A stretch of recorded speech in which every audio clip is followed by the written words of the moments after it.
Sure.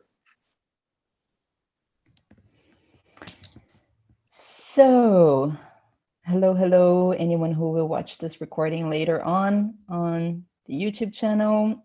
Today is a bit of a special storytelling session in RE, Renaissance Explorers, where we're going to play a game. We're having a play mode session. And I think I'm going to let Javi explain what it's all about because it's going to be facilitated by Javi. So, you go. Okay, just to make sure, Nadim, are you there? So I have how many people? I know how many people we have for the game.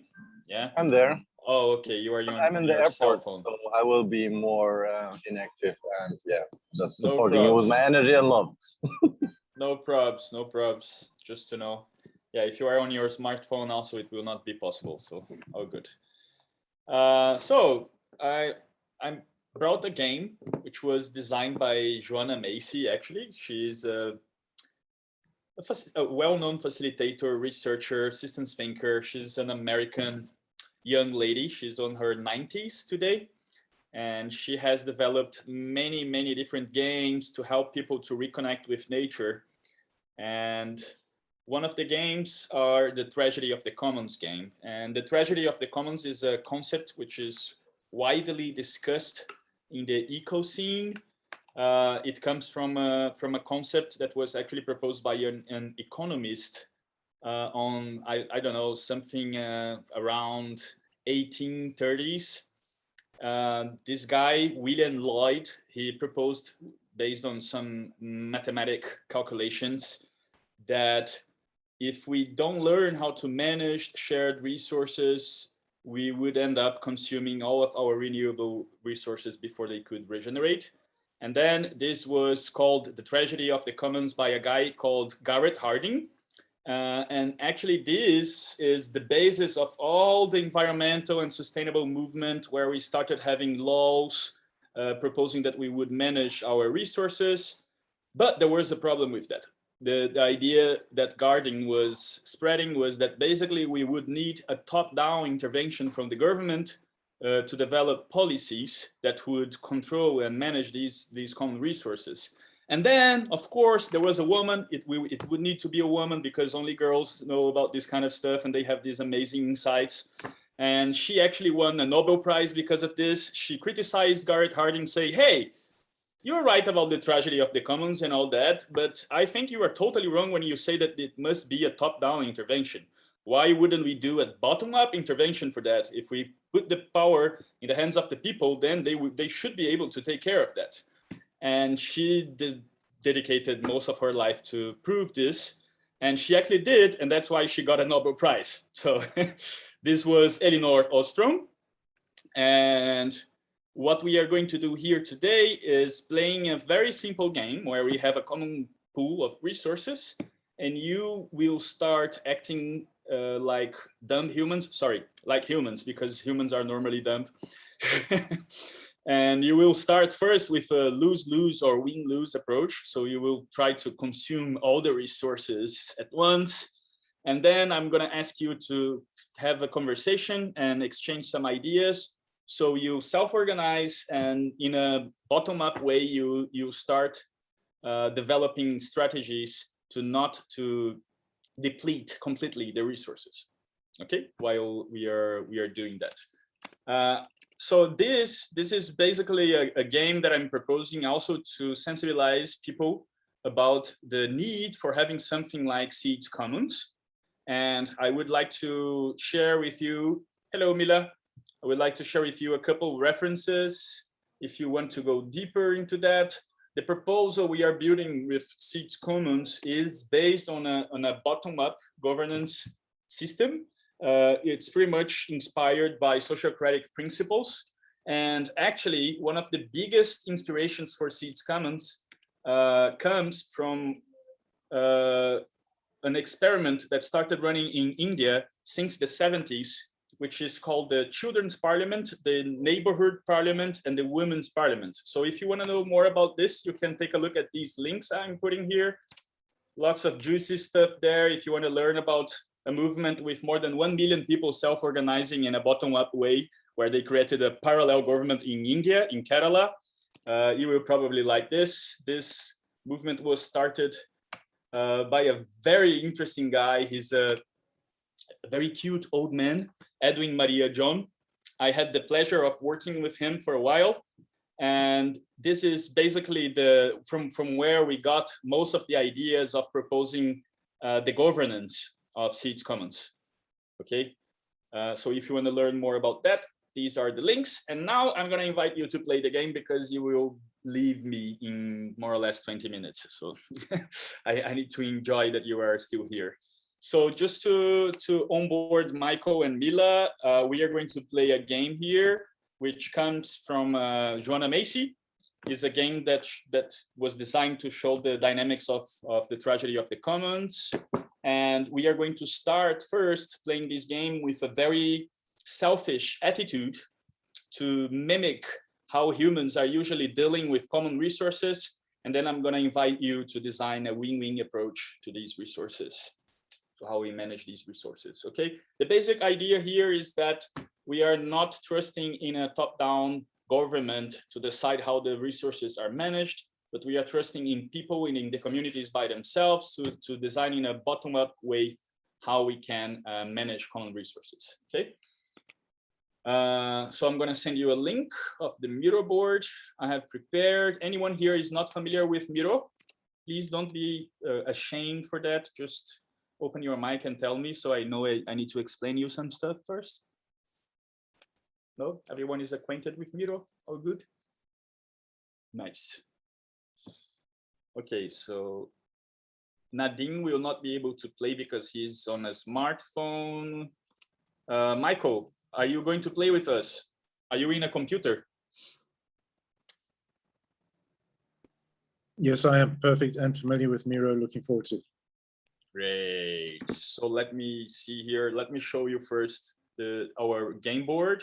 So this is a very simple board, and this is a very simple game. Okay, you have a pool of resources here. Each one of these green dots, they represent one unit of resource. You can think about this as grazing fields, as fishes in the sea, as trees and being harvested in a field or something else. And you can also think about this as the liquidity pool of seeds. So imagine that in our game here, we are talking about the liquidity pool of seeds. And whenever you are taking the resource out, you are going to a decentralized exchange and you're taking liquidity out. Okay, so this is going to be our metaphor here. And I am going to invite you, and I'm going to put each one of you, of your names here now in a circle. So Max is going to be here. And remember, we are going to start playing this game in a very selfish manner. Like, you know, some people who wants to take out the liquidity from seeds by earning money from campaigns, for instance. They are being very selfish and trying to, you know, take the liquidity out. And I want you to be this kind of person today, okay? So it's a bit close to the truth. Yeah, you know, any coincidence, it's just a coincidence. It's not at all based on real facts, please. Don't take me wrong. So then, Anna. Are you playing, Ravi? Who say that? Me, Mila. Okay, you are already there, Mila. No, I know. Are you playing, Ravi?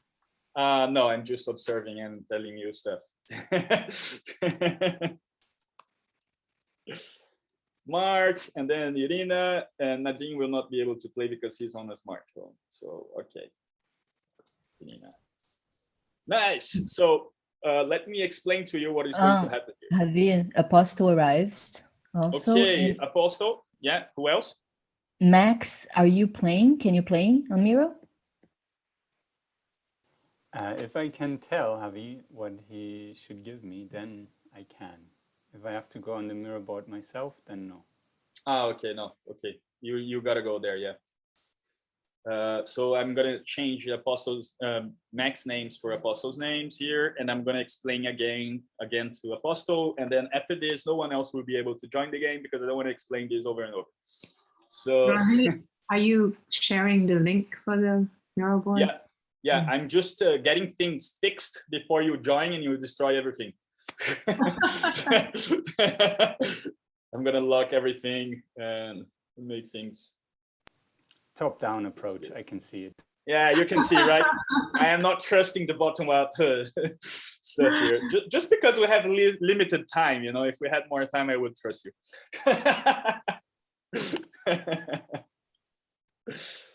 Okay, let me just put them in a more or less equal distance, and I'm going to explain to Apostle what is happening here. Hey, Apostle, welcome. Let me expand my window here so I can see your pretty face and your beautiful smile. Okay, there you are. So, Apostle, we are going to play a very simple game here to simulate the tragedy of the commons. The tragedy of the commons is basically a concept which is describing when any scenario where you have a common pool of resources and people, they go with a lose-lose or win-lose approach towards these resources, and they start consuming them without allowing the system to regenerate itself. So they are basically ignoring the rate of regeneration of the ecosystem, and they are basically depleting all the resources which are available there. Okay. Right now here, I am using the metaphor of the liquidity in seeds ecosystem, and you are users of the seeds ecosystem, and you are exchanging your seeds in a DEX and taking out the liquidity of the system without thinking about the shared resources. Okay. So you are going to start. I'm going to invite you now to play this with a very selfish attitude. I want you to be very, very selfish. That's the invitation now. That's how we are going to role play this game. Okay, so what you are going to do, you are going to join the mirror board. I'm going to send you the link in a bit. And you are going to try to get as much resources as you can. So each one of these green dots here, they represent, I don't know, one unity of liquidity as of how much you want to think about in seeds ecosystem. And you gotta take this here, click, drag, and put it in your name, okay? And you gotta take as maximum as you can. And I'm going to put here, I'm gonna give 5 minutes to the first round. And what is going to happen is like this. At every 15 seconds, I am going to duplicate the amount of resources we have in the pool. Okay? Every 15 seconds, this is going to be duplicated. If you consume everything in 15 seconds, then there is nothing to be duplicated. Okay? So any doubts, any questions? Can I send you the link? Yeah? All right, I'm gonna send you the link now, and I'm gonna ask you to first try it out. Click and drag one of these dots to see if you have the handle of it. So everything that stays inside gets duplicated, right? Exactly. Okay. Okay. Go there. Every 15 seconds. Every 15 seconds. This is the regeneration rate of this ecosystem.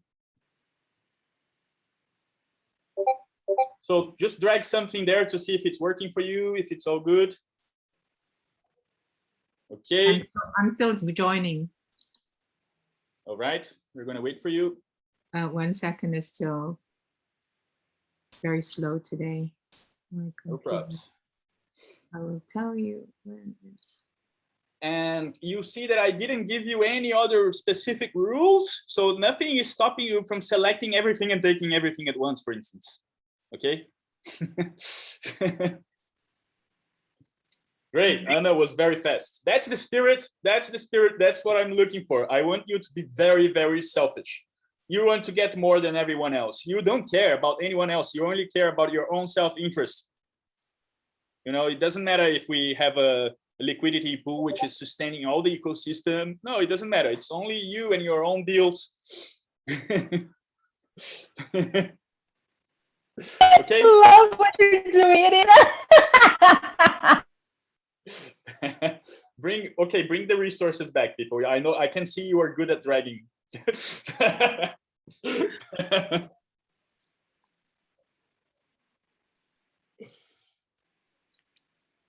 I am going to, as you are, I was expecting a bit more people, so I'm gonna I'm gonna make the regeneration rates to be a bit slower, okay? So I'm gonna renew the resources, duplicate the resources every 20 seconds, okay?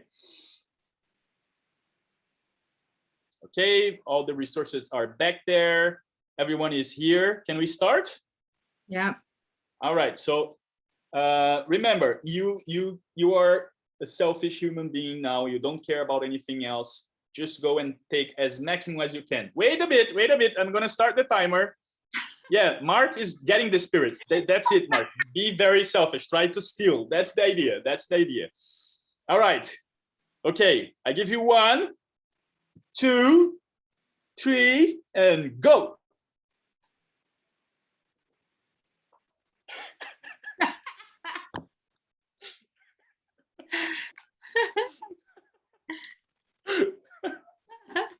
I know who's the greedy one. Okay, I'm gonna duplicate this. There you go. This is what you have.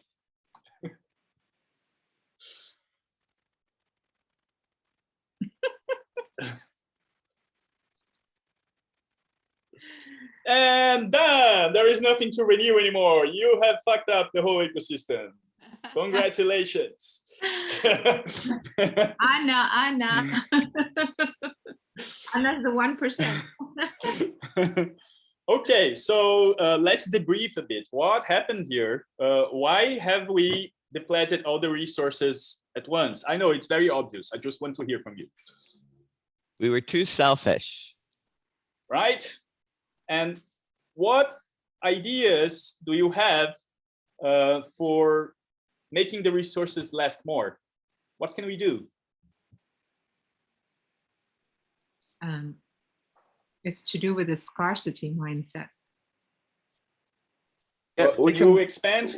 I want a do a strategy. we can do a simple rule that we cannot take more than the half of the points that are in the circle at any given time. Yeah. Interesting. Is this clear for everyone? Not if everybody's selfish. So here is the thing. Let's do it again with Apostle's idea, but it's up to you to decide if you want to play with him or against him. You can still be selfish, okay? He's proposing an idea. It's like Ryaki echoing his voices saying, hey guys, we cannot do that, please. And then people are just taking liquidity out or something like that. So you can agree with Apostle and follow him on this idea, or you can just keep being selfish, okay? Can I pitch my idea? Yeah, go for it. Okay, so guys, if you want to do this, we can actually end up with a lot more points than we have right now, because they'll double, and we take the half of it every time. And like in 1 minute, minute and a half, we'll have a lot more than we had right now, right? And everybody can be as selfish as they want. They can take as much as they want, but we should all together not take half of it. Yeah, so let's try it anyway. All right, any questions for Apostle? Everyone understands the proposal? I have a question. Yeah. Who gets to decide what is half and who gets what? Great idea. Yeah. Here, basically, each one of you are going to decide based on your own reasoning, just like in real life. Yeah. All right. So let's go then. I give you 1. I give you 2. I give you 3, and go.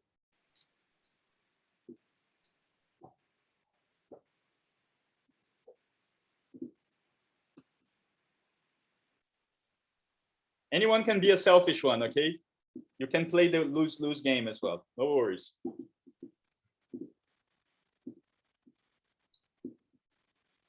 And I'm going to duplicate this.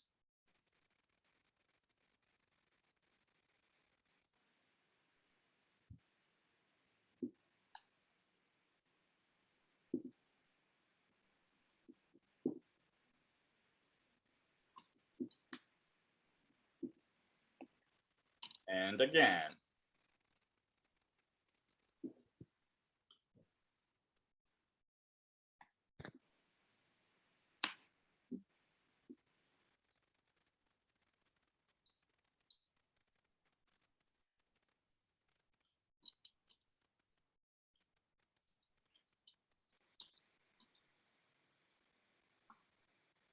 Wow, so much abundance now.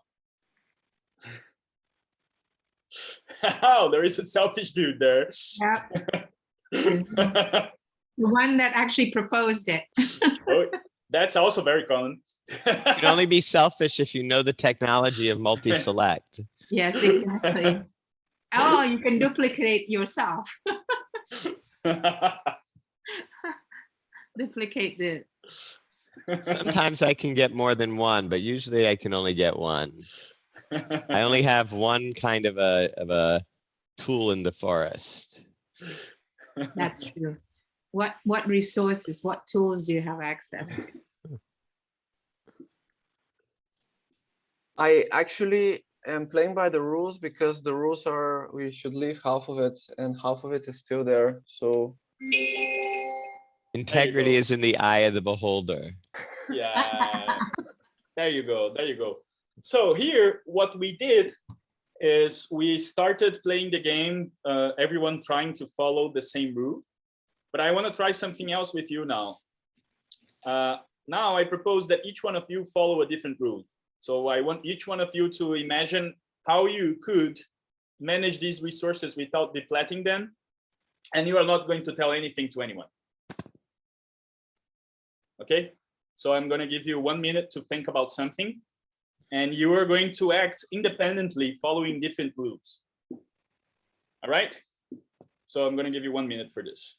Think about something, develop your own strategy there. Ravi, I won't participate. My computer is just not coping with Zoom and Miro. So I'll drop out. I'll just observe. No probs. No probs. Oh, I was wondering, Michael, if that's just choice of yours, or just putting some name? I couldn't understand what you said. I couldn't understand what you said. Can you understand now? Can you hear me now? More or less, yeah. Try again. I was wondering if it was a construct for Michael to not participate. You know, I've been putting dots in his name. Ah, oh, you're so cute. But I wasn't sure if it was on purpose that he wasn't participating. No, but you're just showing us another archetype of managing common resources. Those people who are trying to take care of the others, the needs of the others as well. This is also great. That's There is why no I love you so wrongdoing. much, Anna. Great. I'm going to reduce a bit the amount of resources here to make it a bit more difficult for you. And now each one of you have your own strategies. Let's see what happens when everyone is acting with a different strategy, but everyone is trying to take care of the ecosystem and the resources. Okay, so I give you 1, I give you 2, I give you 3, and go.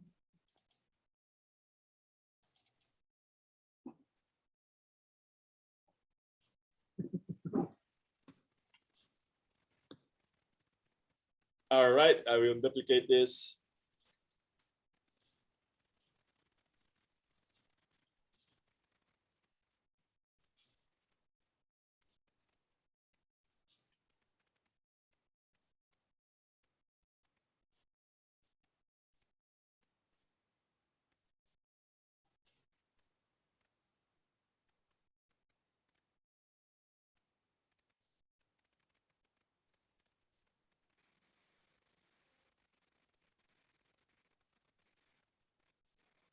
Oh, damn. Sorry. Nature is having problems here.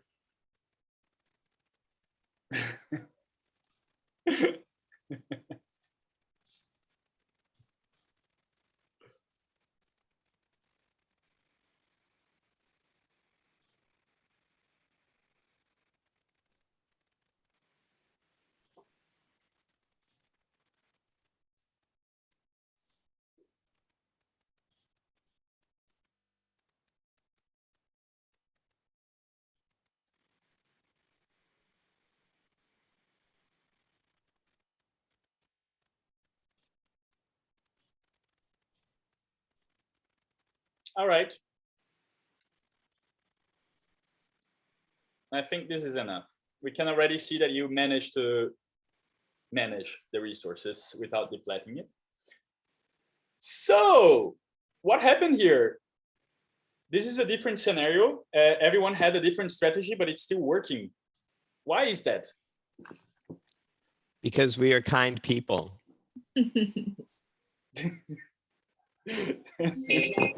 Any other narratives that you see there? I had one other thing. I wondered what it would look like, what it would feel like if there was a decay on the green ones once they were in somebody's land. So when the green one shows up in somebody's land, then it decays and disappears. How would the experiment look? Yeah. Interesting. This would be cool. It's another layer there to the game. I also have a question, Ravi. Bring it. What happens if one of us, like in the decay, really, really needs it because of certain situational contexts, like something happened, a tragedy, and they need more? So how does the ecosystem allow, like in forest, to feed the one that really needs, because it also has the greatest impact to the whole ecosystem? Yeah, sure. I mean, there are many simulations bringing exactly this kind of scenario, and the narratives are very, very, very different. I mean, it depends on many different factors, right? Because you can have people facing a crisis, but if they have a sense of community and they have a sense of autonomy, and especially what Elinor is trying to bring to us is that if we give the sense of autonomy to small communities and people, they know each other, most likely they will be able to cope with it. But if we have the same kind of scenario of catastrophic scenario, and we don't have any kind of median which is being proposed, so these people, they can meet face to face and take decisions together, and they feel empowered and autonomous to do so, maybe it's just completely catastrophic and people start killing each other and completely self-destructing because they don't know how to cope with it, you know? And there are many other kinds of simulations on this. I recommend that you look for Santa Fe Institute, the Complexity Explorers, and they offer many different scenarios where they study the different aspects of tragedy of the commons and how society can cope with it or not. But here, it's very difficult to give a specific scenario for this, right? And as Mark proposed, we could add so many different layers for this to make the game so much more interesting and learn so much about the dynamics. But now, as some people have to go, I would like to listen from you. How do you think that this connects with the tragedy of the commons that we have experienced here in this ecosystem? And how do you see Seeds Commons being a proper answer for it or not? Just to remember you, Seeds Commons is a proposal where we are actually trying to build a bottom-up system where people, they elect themselves from bottom up to manage these common resources. And the representatives, they are always changing. So they are not fixed representatives. And these people will try to integrate the voice from the different regional and global DHOs, which will be proposing projects and asking for the resources that we are taking in this ecosystem. So I open this space for you to bring reflections, questions, critiques, or anything else related to that. May I jump in quickly, please? Contextualizing this by saying that I've been out of circulation for about 2 weeks with no internet access, so I'm way behind catching up everything that has happened in what appears to be a very watershed moment in the Seeds journey, and I happened to miss it all. There was one incident I picked up in the Seeds Telegram swap Discord, I don't know, wherever it is, the swap channel. And there was a particular individual who refers to himself as a spiritual philanthropist, and he was attempting to sell a very large number of seeds. And it just shattered my heart into a million pieces when I saw that behavior as an encapsulation of everything that I've seen unfold in the seeds ecosystem over the last 5 years. And now to have this particular exercise demonstrated to us, Ravi, I think has just in a short space of time, a lot has become visible to me about an underlying extreme frustration with my journey with seeds over literally 5 years. And I'm glad we've got to this point. I think this is a beautiful, beautiful moment, and very excited to see where this leads to. Thanks. Thank you, Michael. Thank you. And more. For me, it just highlights, encapsulates. I've done this exercise before, but it's encapsulate a social construct that we really don't dig deeper in creating new pioneering activities or design, which is the relationship with power and money, which is based on scarcity, which is based on fear, which is based on hoarding. So what we saw is exactly what we want it to be, abundance. But how we behave is necessarily not, there's not the processes to put in place. And that's my question of any kind of commons, because human behavior are so irrational. This is an ideal state, but I'm being an optimist, realistic optimist. So how do we make this manifest, and knowing how our shadows prevents us sometimes, individually and collectively. Great. Thank you for the sharing, Miriam. Anyone else? I think there is, there might be the shadow, yeah, but there's also like the rate of renewal, which could be configured, or how do you say, would be the rate of renewal of the resources is important, and also the rate of burning of the resources that you get is also important. And what do you need them for, right? So yeah,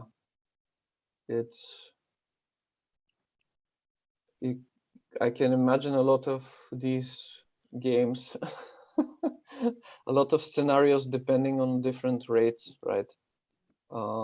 And I think the sense of community and the sense of ownership is super important in this. So if you don't have the sense of ownership that you're responsible for these resources, you're probably gonna work in the most short-term selfish manner. Whether if you have the sense of ownership and responsibility, you would probably try to have other motivations there, right?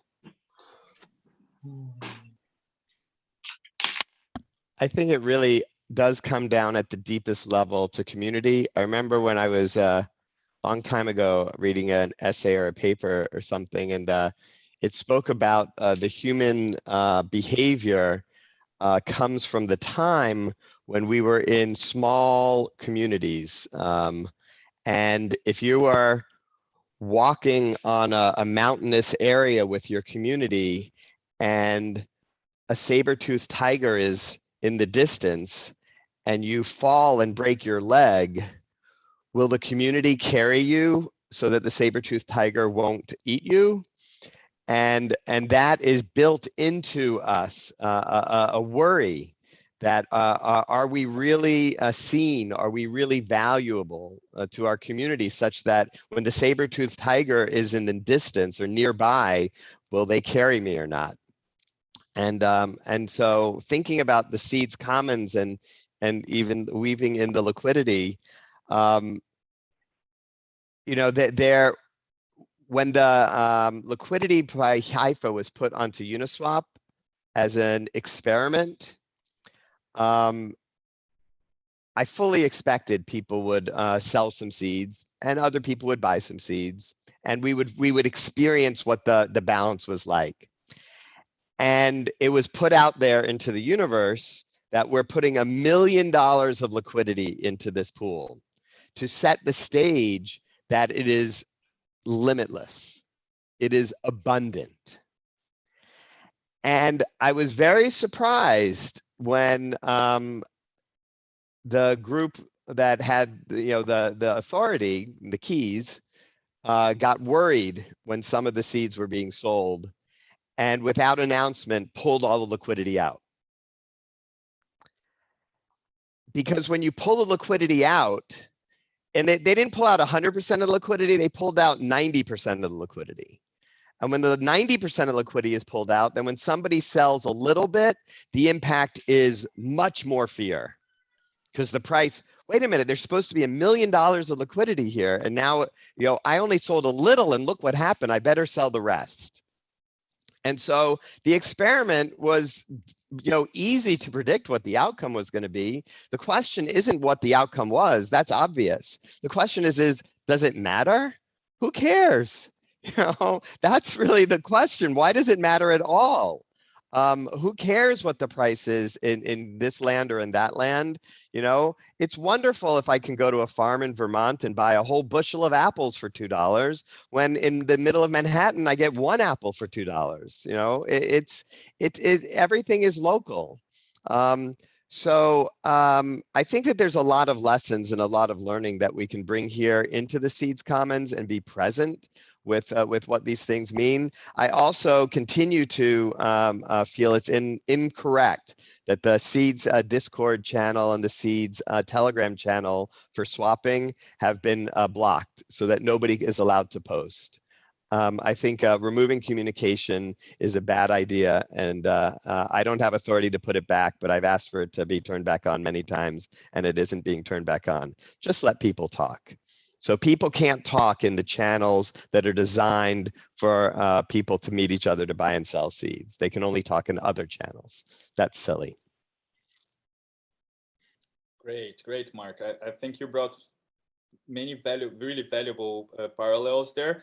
I don't want to criticize Haifa because I understand that their drive is always trying to take care of the ecosystem as well. But what we are experiencing here is exactly what happens when we have a top-down approach from governments to manage common resources. And that's where I see the beauty of Seeds Commons emerging, where we are basically trying to hey, no, that's not happening, man. People give power to the people and allow them to decide how this is going to move forward, right? So I think this is a very exciting moment, what we are experiencing here. And I think this experience we had with the liquidity being pulled out and be put on there so we could have this experiment, maybe and that what we are doing now wouldn't be happening if this wasn't there, right? So yeah, I don't want to justifying the means to an end, but I do think that this was very relevant for the evolution of the ecosystem in an overall manner. This is really good stuff. Nadine, Anna, you want to bring something?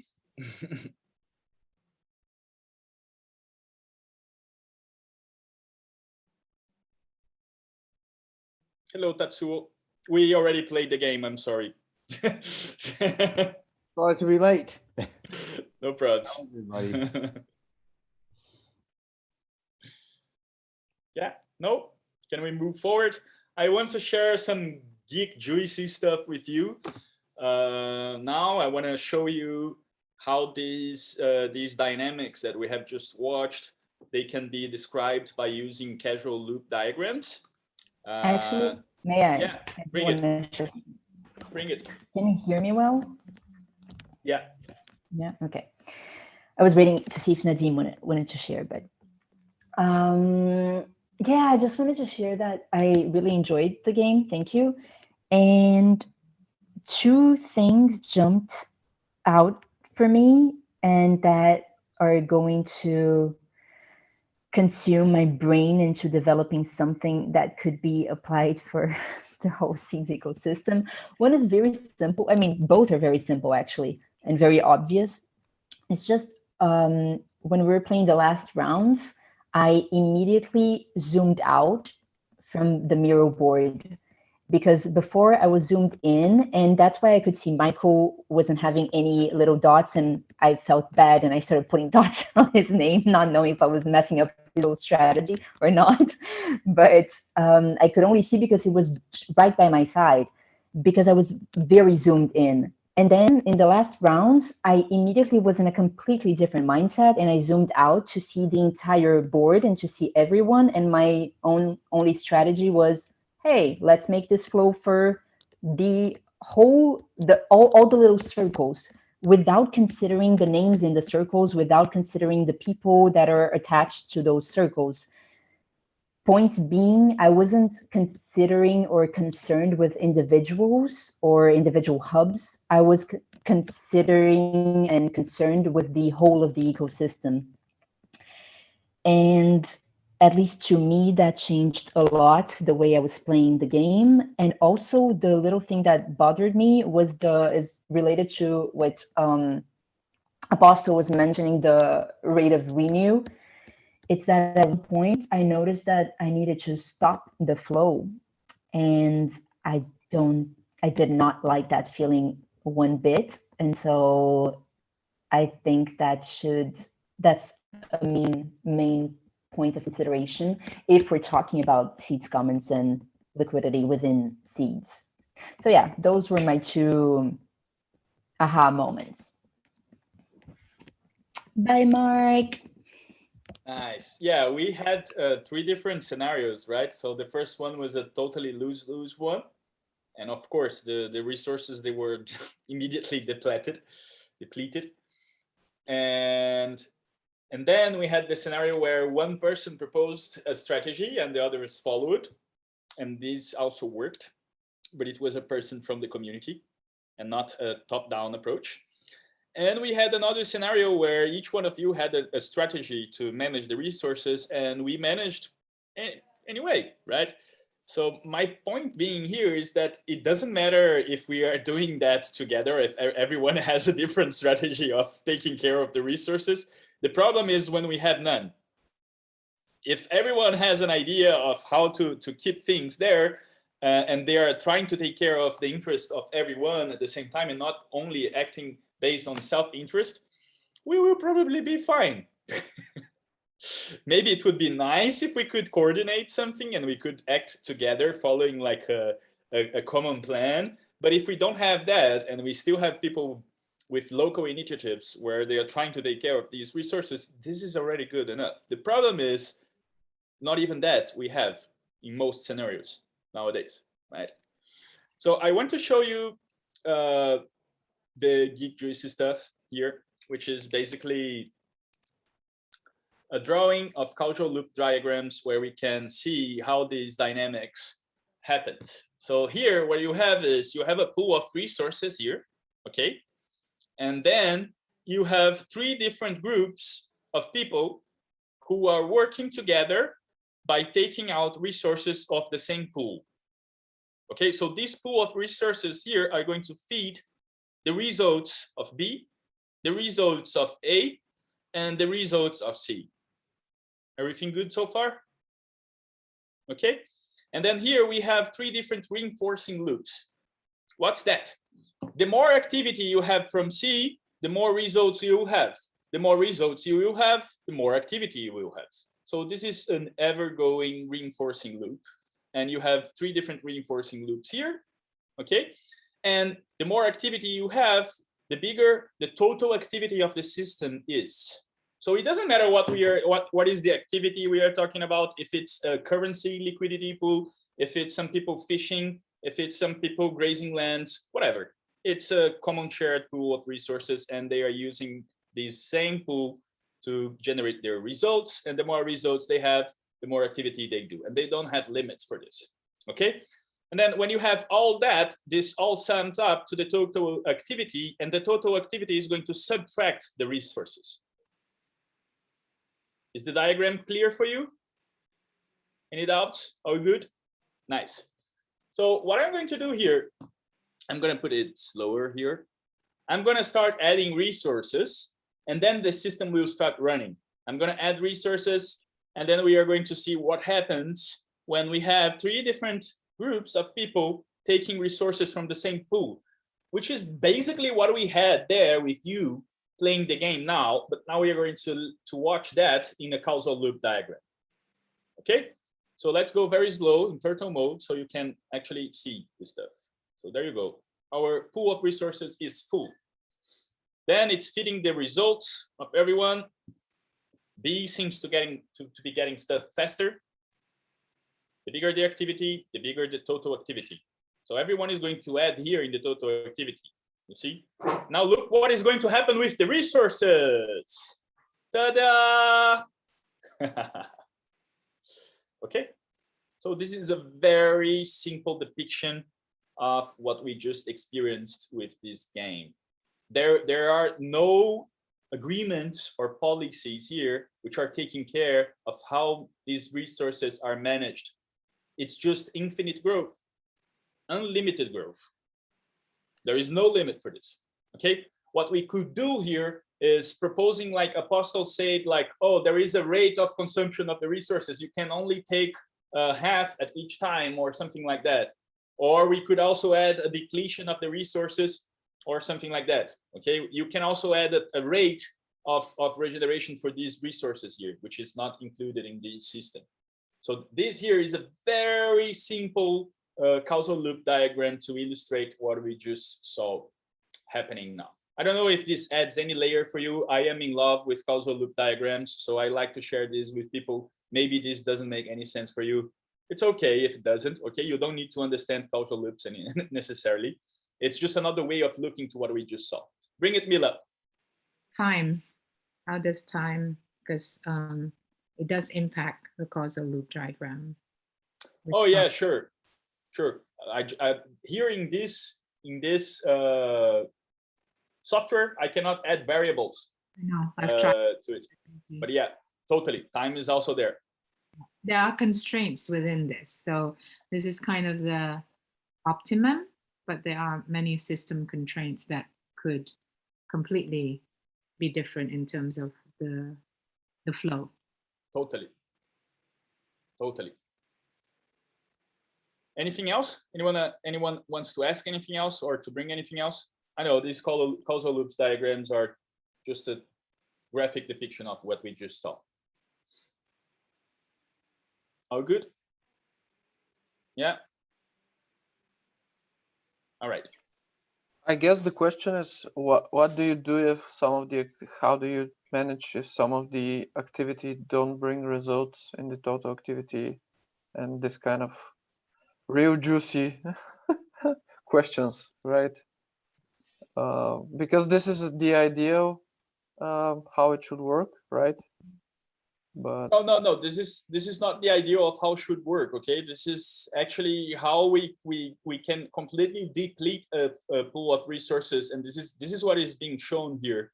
Okay, this is what we are showing but you. This is what happens when you are depleting the resources. It's not the ideal scenario.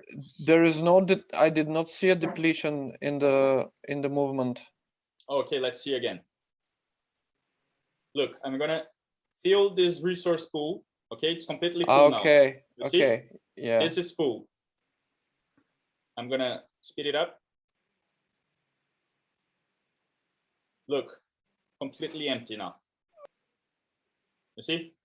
So this is the basic idea. Okay, so if the total activity doesn't like renew the resource, then it stays depleted. Yeah.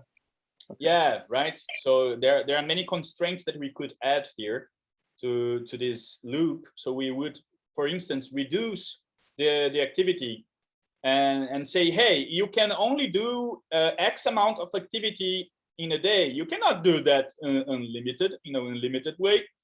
It's basically what Dennis and Donella Meadows were trying to prove with their book Limits to the Growth, based on the Forster model of the world, when they were saying that, hey, we can't sustain this idea of unlimited growth, right? We gotta have constraints somewhere, or else we are not going to be able to keep taking benefit from our resources, our renewable resources. These renewable resources, they are not endless. It's not because they are renewable that it's infinite. Okay, so the loop here is not showing the ideal scenario. It's only showing what it usually happens in a tragedy of the commons scenario, all right? And then here we have some core design principles brought by Elinor Ostrom. And basically these are the basic concepts that are inspiring the governance design of Seeds Commons. So we are trying to attach the management of this pool with the purpose of the ecosystem. We are trying to offer power and a very inclusive decision-making to people in a bottom-up way so they can decide how we are going to fairly distribute the costs and benefits. We want to have explicit agreements to monitor everything that we are doing in the ecosystem. We want the people themselves to propose what are the graduated sanctions that we're going to have for misbehaviors, like what we experienced when people were exchanging things from the campaigns. People themselves are going to propose conflict resolution processes. People themselves are going to self-govern, and people themselves are going to define how they are going to relate with the other groups in the ecosystem, right? So these are the basic ideas which are behind the whole design that we are doing for the Seeds Commons governance. Pro-social. Pro-social. Pro-social, totally. That's basically what we're trying to integrate into the regen culture. Sorry? Regenerative culture, the exploration group. Oh, okay. I misplaced. I thought you were trying to integrate something which is already inside the regenerative culture, So it's a group. Yeah.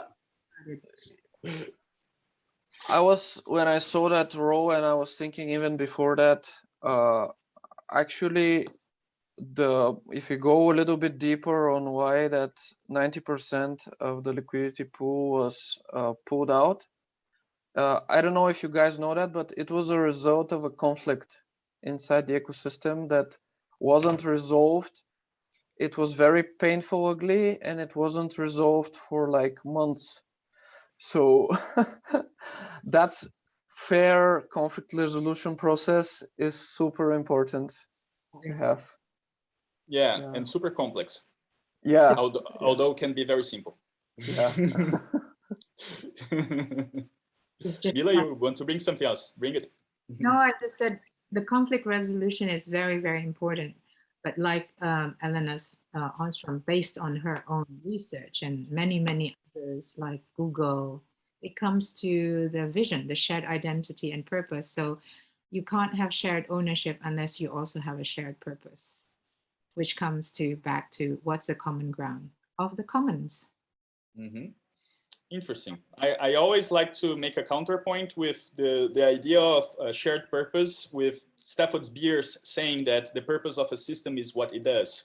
Yes. So for me, it's more about about doing what we say that our purpose is than actually having a written idea of a shared purpose, you know? So if we look right now to Seeds, let's start with capitalism. If you look at how capitalism sold itself as an idea, it was basically saying that, oh, you are going to be a free man, a free woman, and everyone is going to be able to be rich. But if you look at what this system is actually doing, it's concentrating wealth, right? So Seeds has a purpose of what is sowing equitable. Can someone remind me what? So, but what I want to revisit is to share. It isn't what I said about the shared purpose. It's a living, and it should be dynamical because of the system that you're in. It's informed by the higher order of the ecosystem you're serving. So it needs to be not one of those very old system, corporate, we're going to put the values, unless you live it and you have a feedback loop that actually shows what you say is actually you're doing, which I'm hearing is integrity, then we're just putting assumptions on a piece of paper and then forgetting it, which a lot of the corporations, businesses do. So my invitation, just like living system, it needs to evolve and also be a living one that actually you act and behave and find the feedback loop to mirror yourself. Are you being of integrity to the very thing you're committed to? Okay. For me, it sounds very nice, but I can't see it in a concrete way. And also, this precisely reminds me of the idea that we gotta have a change of mindset and be aligned with a specific kind of mindset so we can actually start doing stuff. And I usually don't go into that route. I prefer to trust in structures and building social structures that are going to create the possibility, the potential, so anything that we want to create can emerge.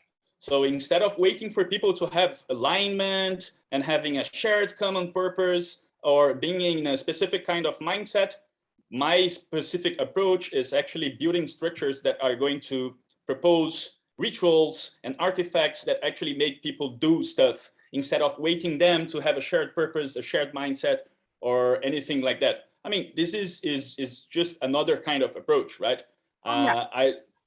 For instance, when we talk about all the teal movement and next stage organizations, this sounds for me that we are kind of waiting for people to make a revolution so they can actually start acting and building the world that we want to see, right? So I don't want to wait. I don't want to wait everyone to have a shared purpose. I want to wait everyone to be aligned in the same kind of mindset. I believe we can start doing things right now if we have structures that allows it. But if we don't have any kind of structure, we have the tyranny of the structurelessness, right? So this is my take on this. I totally agree, Ravi, and I have to leave. I think we're saying the same thing in different ways, and that's okay. What I'm inviting is not an either or, let's do this or let's do that. It's about none of us know until we actually do it, like you said. And one of the things that I experience is actually, instead of going either or, what is it that we can do as a common ground? And my invitation wasn't sitting there for ages and talking about it. It's actually doing it, acting upon it immediately. So in chaos, as you know, order, there is a basic structure. So what you are talking to is that. So I totally agree with that. I'm just saying we're making a lot of assumptions about what we're saying. And that's one of the things about human beings, is that we need to check what the assumption we're making about that person, what they're saying, is check with a curious mind. What are you trying to say? Let me, understand where you're coming from. So I understand that, oh, okay, this is what you're saying. Because sometimes what I've noticed in group meetings, we're actually saying the same thing from different lenses. If we're able to be just patient with each other to just kind of check our own assumptions of what that person is saying. Because I literally think this is not an either or, this is both. We can do both exactly like what you're saying. I totally agree with that. That we do it. I'm not one for sitting in long meetings talking about it. Can we just act upon it? But we need to put a feedback loop, which is already done and has been researched by Harvard, by Google, how to do that feedback loop that you can actually constantly learn from experimenting, actioning what you're doing, not only the action, but your assumptions about it. And from the old, as you said, the old mentality that's bringing into that before you even saw it. It's because it's so subconscious, like this relationship with power and money. So that's my thing. So I support you. It's just I'm inviting us not to go into the either or, because it becomes very divisive. Great, sure. Always both end. I have to go. I have a 3-hour hosting session now. All right. See you. Thank you. Good. Okay. So anyone else wants to bring something? I think for me, this was basically the goal of this session. Play a little bit, reflect a bit about Seed's comments, and the space is open. I'll jump in if I may. So I'm very excited what I see happening here. Again, for some context, so the 2-week journey that I've just returned from was visiting highly impoverished communities that have the potential to create value flow back into a system from an ESG perspective. So value flow from corporates comes into a system, which is these underprivileged communities. They do some stuff that provides value flow back into the corporate system. I'm familiar with causal loop diagrams, but I wasn't familiar with that piece of software. I'd love to work with somebody to help me put this into a little flowy diagram. Ravi, are you the best person to reach out to? You seem very sweet. You quoted Stafford Beer, who I'm a fan of, and not many people even know of him. Did that come from a particular book where you were talking about the system does what it's designed to do? I'm trying to get that into this context of ESG. How do we design a system that takes into account corporates, who are the reason that we have to consider ESG, and impoverished communities who were disadvantaged as a result of the system that caused the current setup? And can we use that same system and put actors in different positions to create a system that has a different outcome? Mm-hmm. Sure.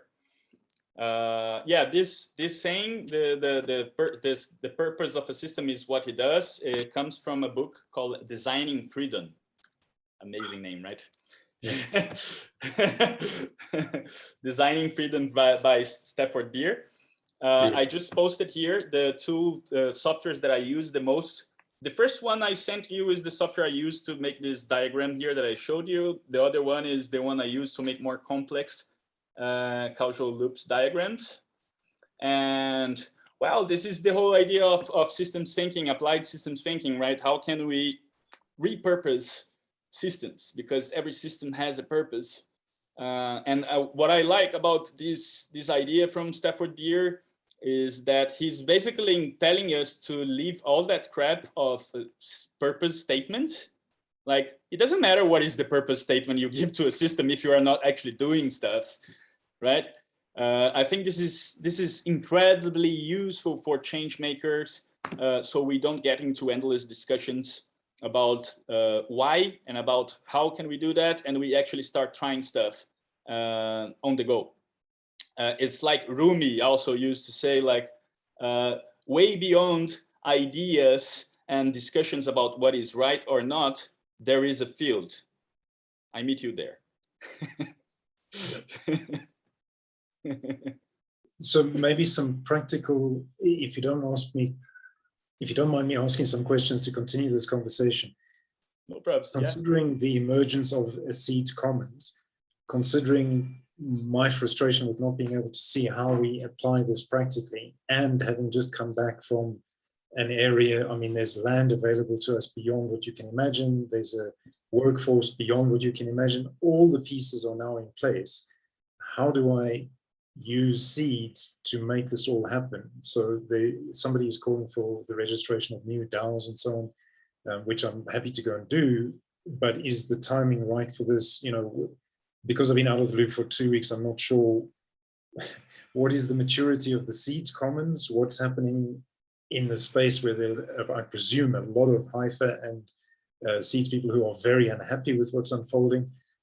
I need a 2-minute bringing up to speed of all the stuff that's happened, and I'm not even sure that that's possible. Okay, Anna, do you want to jump in, or you want me to do that? Can I answer? Yeah, you can answer if you accept the challenge. And just make sure to separate Seeds 2.0 from Seeds Commons, for heaven's sake. Yeah, sure. I hope you understand that they are very different proposals, Michael.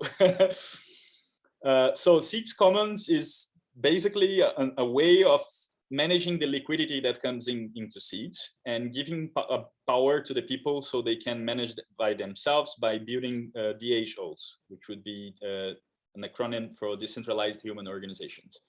So we have movement building, Samara, Renaissance Explorers. Am I forgetting someone else? These are the DHOs that we have for now being formed. So these DHOs, they are going to elect 2 representatives, each one of them, so they can represent the interests of the DHOs in Seeds Commons. And there in Seeds Commons, we have some sort of global council where people are taking decisions by assessing bottom-up ideas from the community to steward the resources, the liquidity that is getting into the ecosystem, okay? How mature is that? Well, we kind of gathered a team of 4 persons in 2 weeks, and we designed a draft. And we didn't know if this was going to pass. The proposal is there now. It's by the way, I don't know if it passed by now. I hope so. And if it passes, we are going to further design the stuff. So we had a big draft that was made, that taking in account many different aspects: social aspects, economic aspects, governance aspects. And the idea now is that if this passes, and I think it will, we are going to have this bottom-up body of self-managed groups who are taking care of the liquidity and the resources of this ecosystem. Okay, so if you didn't vote, go there in the milestone area, and you can vote for the proposal. And basically, if this passes, we are going to have lots of work in the next weeks to get the details of this design ready. Okay, me personally, I was more responsible for the governance design of this stuff, and I didn't want to do a big upfront design if this wasn't ready yet. And now, as it seems that it's going to pass, I'm setting up an exploration group to design the governance in a more detailed way. Okay, so it's not really mature, but we do have like a good enough for now and safe enough to try idea about what we imagine being the seeds commons.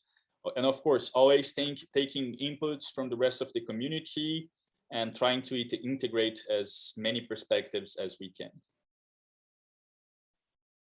That was my take.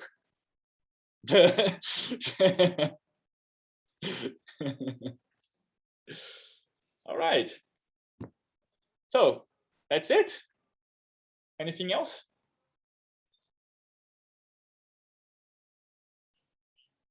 Should we go then? Maybe a quick, if you don't mind, what is the difference between Seeds 2.0 and Seeds Commons? Or where's the overlap, or what? Maybe just a bit of an exploration around that. All right. So Seeds 2.0 is a complete revolution that emerged last week in Seeds, and it's a proposal of having a fork of Seeds, so we can kind of reset the system. And the rest, I wouldn't try to say what it is. You should go there and read. So this is the basic definition of what it is. Okay,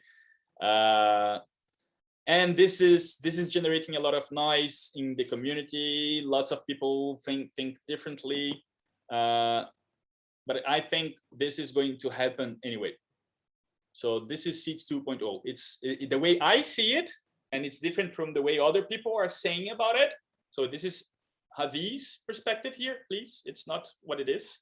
The way I see it, it's going to happen anyway. It's not a proposal, it's a fork, and anyone could do a fork of Seeds, and this is going to happen. Okay. Seeds Commons, on the other hand, is a proposal that we did to offer this bottom-up way of managing the resources of the community in a way that we engage DHOs, global DHOs, to make decisions and have representatives there and taking care of these common resources. Okay, so they are very different things. One thing is like a complete fork of Seeds and resetting the ecosystem and doing something from scratch, and the other one is a plugin that we want to add to Seeds, so we can change the way that the resources are managed. Okay, but it seems that in Seeds 2.0, the Seeds Commons is being taken for granted, and it's going to happen there as well. Anna, please correct me if I said anything very bad here. I didn't say anything bad. I was going to unmute to say exactly what you said in the end, that the reason why there is a bit of confusion regarding Seeds Commons and Seeds 2.0 is because indeed in that Seeds 2.0 complete relaunch and complete new version of Seeds, the idea of Seeds Commons was very much liked and taken into account in that new version. So if/when that new version launches, yes, its comments will be taken into account, but that was not the aim, the point of our proposal when we came up with it. I already expressed that during the round table. We had absolutely no idea of the Seeds 2.0 endeavor. We wrote it without having any idea. We posted in the co-op without having any idea. We were just, as Javi mentioned, trying to improve the ecosystem. And then we discovered that Seeds 2.0 had been like this birthing idea in Reiki's mind for a while. And we discovered that, oh, okay, it's probably going to be applied in Seeds 2.0, but it is separate. It did not come from the same place. That's one thing that I would like to really make clear. Yeah. Very helpful. Thank you. And that's it. If you want, you can use this space to make any other questions. I think we don't have anything else to deal with in here. No, yeah, I was going to say this was quite a special storytelling session. I'm not sure what's going to happen next week regarding RE's sessions. We'll see, and I'll announce it in the RE channels. But yeah, we can close it unless someone else has any questions or If comments. I may, and this is purely from a selfish perspective, considering that I've missed 2 weeks of content, what's the highest priority for me to catch up on? The roundtables, I would say, if you haven't watched. The